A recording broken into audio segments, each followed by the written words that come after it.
everyone, welcome back to Williamson Ridge Outdoors.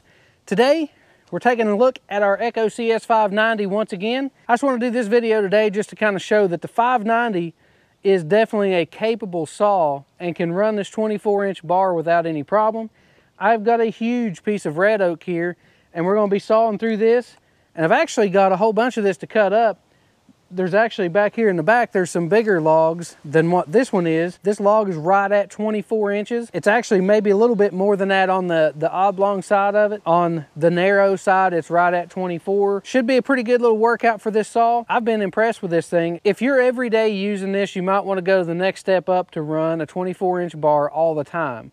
And that's what I mean, because you're pretty much to the max probably on this saw without doing some modifications or something to it. But I think you would be fine running the 24. If you were going to do it constant all the time, then maybe go up to the next step. But if you're going to be running a 20-inch bar most of the time, and sometimes you're 24 like we do around here, then I think this is plenty's enough saw to run it. So anyways, let's get on with it. I'll show you how this thing does. Like I say, this is a big hunk of red oak.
I first went into that first cut, there's a knot over here on this side, and it was having a little trouble getting through there. And I thought, man, I just sharpened my chain. Maybe I didn't do a very good job at it. I was worried about it being rotted because it's so rotted on the outside and all the bark's gone.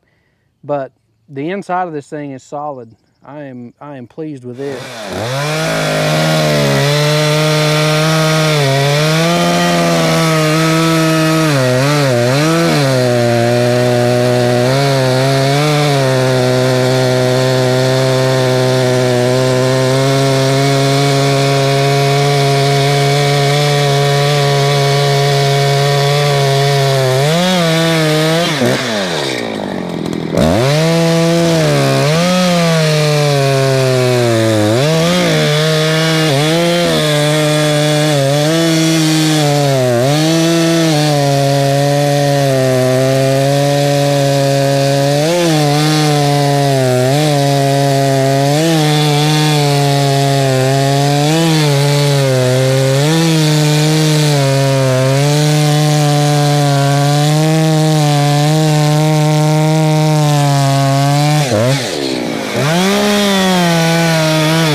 Check out this hunk of wood.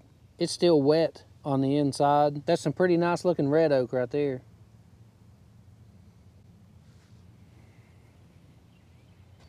One of the biggest downfalls to cutting trees that have been on the ground for a long time, or trees that have rotted in the middle and the bark is rotted off of them and all that kind of stuff, because there's all kinds of dirt and stuff in there and it dulls your chain really fast. Yeah, I'm to the point I've got to sharpen my chain again, and we've only made, let's see, 4, 5, 6, 7 cuts.